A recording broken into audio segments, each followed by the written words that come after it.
lobat na o sira na yung battery ng aking sasakyan mga guys. Ayan o, pag ayaw umi-start, may light siya pero cranking lang siya guys. O, diba, namamatay ang ilaw ng dashboard. So ayun, magagamit na natin ngayon mga guys ang ating power bank car jump starter. Ayan, ayaw talaga, lobat ng aking battery o palitin na.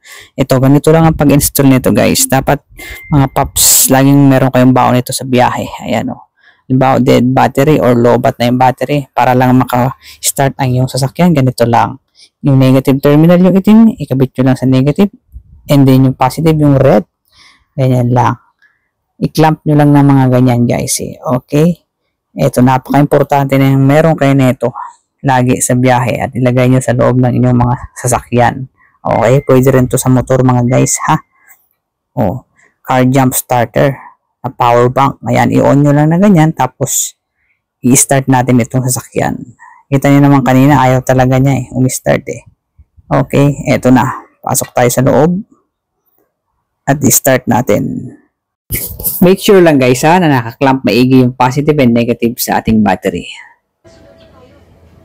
Ayan mga guys, sumi-start na, di ba? Yan yung nagsilbing battery, yung ating power bank.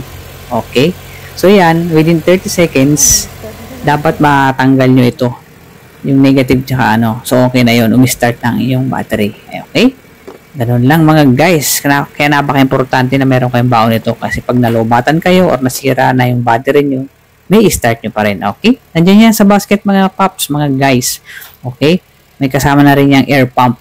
Okay? Na power bank, pwede nyo rin gamitin panghangin. So ano pang inaantay natin? Napaka-importante ito mga paps, mga guys. Thank you for watching. Check out na.